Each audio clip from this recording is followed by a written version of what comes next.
We're going to look at an Instagram example for Philadelphia cream cheese.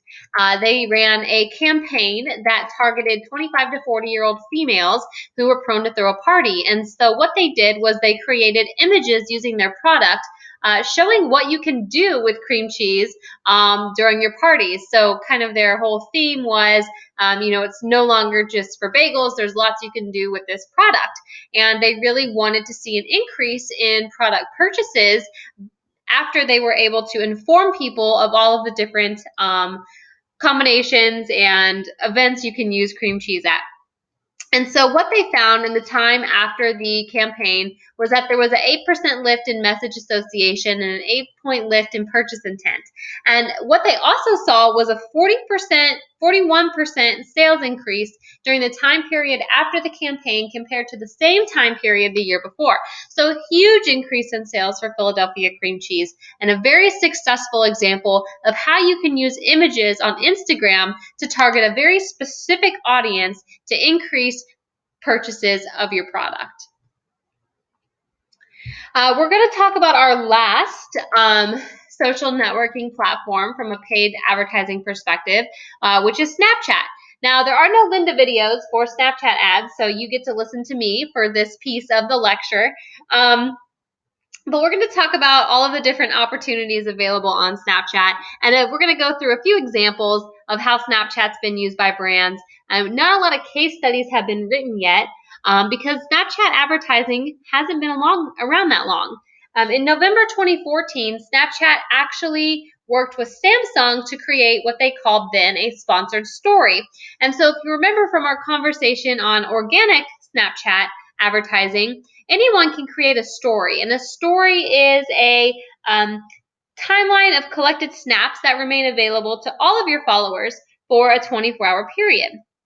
And so they allowed Samsung to create a sponsored story for the American Music Awards in 2014. And you can see how it was set up and what it looked like on a viewer's phone, where it had a filter and the word sponsored in the top left-hand corner there. Well, that was like their pilot into advertising and trying to determine whether or not it would actually work. It was very, very successful. And so in January 2015, Snapchat Discover was launched. Most of you have probably seen Snapchat Discover if you're on the app. Snapchat Discover over the last year and a half now has grown from 5 brands to 20. And Snapchat Discover is a way that people can explore stories mostly from editorial teams. And every story is refreshed every 24 hours so that content stays new and relevant. What's crazy about Snapchat Discover is that brands are willing to pay anywhere between $100,000 and $750,000 per day to be in this app. Now, that's a huge range, and I know it's a huge range. When Snapchat first launched Discover in January 2015, all brands were paying around $750,000. But now that more brands are able to create a Discover on Snapchat, now that brands are figuring out how to use it organically, the prices are coming down for a lot of the advertising opportunities on this platform. And one of the reasons Snapchat hasn't released a price list or anything like that for their ads like you can find on Facebook or Pinterest or Twitter or LinkedIn. But a few articles that I've been able to find kind of say that the price really varies based on the day of the week, whether or not there is a national or global event happening that day, and really just the demand in general, how many brands want to be in this app. And the more you want to be on the app, the more you're willing to pay. So it's really interesting how brands have kind of flocked to this app, especially in this Discover platform, which was the first way that brands could advertise on Twitter. And even today, we see most of them are news platforms that are using the site. And we're going to look at a case study from the Wall Street Journal. The Wall Street Journal became the first American newspaper to have a presence on Snapchat, and they joined the Discover brands in January of 2016. So that's 1 year after Discover was launched. Wall Street Journal decided to join the app, and they were actually the 19th brand to join Snapchat Discover. And so when the Wall Street Journal created this campaign for Snapchat, they got a lot of pushback from the general public. We all know that Wall Street Journal is a business publication and targets higher end employed individuals. And so remember, our Snapchat audience is much younger. They are all millennials. It's most popular with teenagers and college students. So why is Wall Street Journal advertising on Snapchat?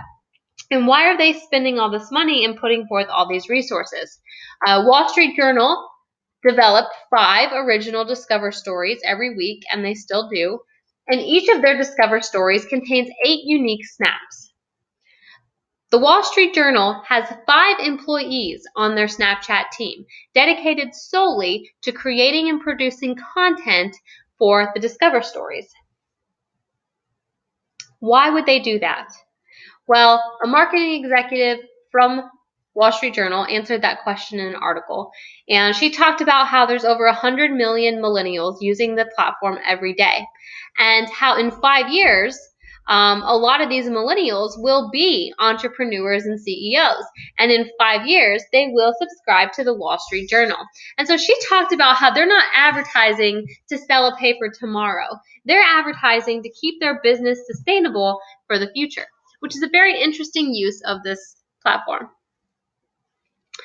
You've probably noticed that Snapchat Discover has gone through a huge redesign in the last month. Actually, the redesign launched on June 7th. And they turned the brand Discover page into a much more appealing layout and began integrating stories onto the Snapchat homepage on the stories page. And so you can see the old Discover on the left and the new Discover on the right if you go to the Discover page. And you can also see in the image on the far right how they've integrated stories into the My Stories page. Now, why did they do this? Advertisers were demanding this change, and they appreciate it, considering what they're investing in this content every single day. And they really wanted their content to be more than a circle with their logo in it. They wanted something that was more eye-catching, and Snapchat delivered for them. And so now brands have an even more prominent place on this platform. In addition to Discover, there's a couple other ways that Snapchat allows companies to advertise. And we're going to talk about both filters and lenses today. The price for creating a branded or a sponsored filter and lens is about the same as Snapchat Discover, so anywhere from $100,000 to $750,000 if you're a large company. But small businesses can actually create a geographically based filter for as little as $5 a day. And if you create a Snapchat filter in your university or a landmark, it's actually free so long as you don't include a logo. So anyone can create a Snapchat filter. In fact, I challenged you to create a Georgia College filter for some extra credit in this week's assignment. Snapchat provides the template for individuals or brands to use in order to create a filter. And they make it really easy. It's as simple as uploading a photo and waiting for it to get approved. You also have to submit a geographic area as to where you want that filter to work. And so Snapchat provides a map for you, and you simply draw a box. And these geo filters, like I said, it really varies on the price depending on what type of business you are, how big you are. But large companies have started seeing success with filters. And the first filter for Snapchat that is an actual filter was tested out by McDonald's. And so they haven't rolled this out for large companies on a large scale basis yet. They're still doing some pilot testing, but you can see the filter. And the Snapchat filter, if you remember from a previous conversation, if you take a picture and you swipe right, then your filters show up. And so a lot of your filters are geographically based, or they have something to do with the venue that they're in. And brands haven't really been on filters yet, but coming soon, you'll start to see a lot more brands on your filters. Now, we have seen a lot of brands appear in Snapchat lenses. Companies like Taco Bell, Wendy's, Skittles, Gatorade, they're all starting to purchase Snapchat lenses. And the Snapchat lens is a more interactive type of overlay to the photos that you take in the app, as you can see here. Snapchat lenses, again, they cost anywhere from $100,000 to $750,000 a day, and it's just dependent on the day of the week, what events are happening, and what the general demand is, because Snapchat right now doesn't allow more than one Snapchat sponsored lens per day. And Snapchat lenses are not self-service yet. So anyone can get in and create a filter, but you cannot create your own lens yet.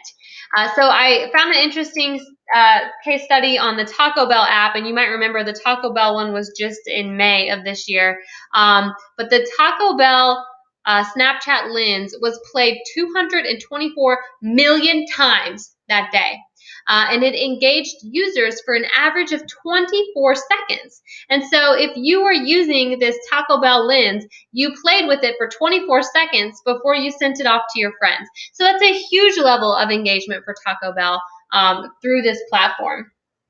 I actually just saw today, let's see, today's Tuesday when I'm filming this piece, the Clinton campaign, if you're into politics, actually created some Trump filters and lenses for Snapchat for Trump's announcements yesterday. So if you want to go look those up, I'm not going to get into it or show any of them, but they are kind of fun. It's interesting to look and see how different types of organizations are using Snapchat filters to advertise to their followers. Snapchat actually just announced in June that they are going to soon be selling ad space on the platform itself.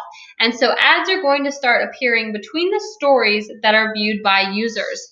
Not much information has been released on this new paid advertising platform for Snapchat. But I bet we'll be seeing a lot of articles very soon, and you'll soon start to see ads show up between the stories that you watch for your friends. So that wraps up all of our conversation on paid advertising for the different social media platforms. Hopefully you enjoyed the videos on Lynda and learned a little bit about how to actually purchase ads on all of these platforms. I'd love to hear your discussion in the discussion boards for Module 6 on different case studies you've seen for paid social media advertising, or thoughts and comments on whether or not this is a successful outlet for companies of any size.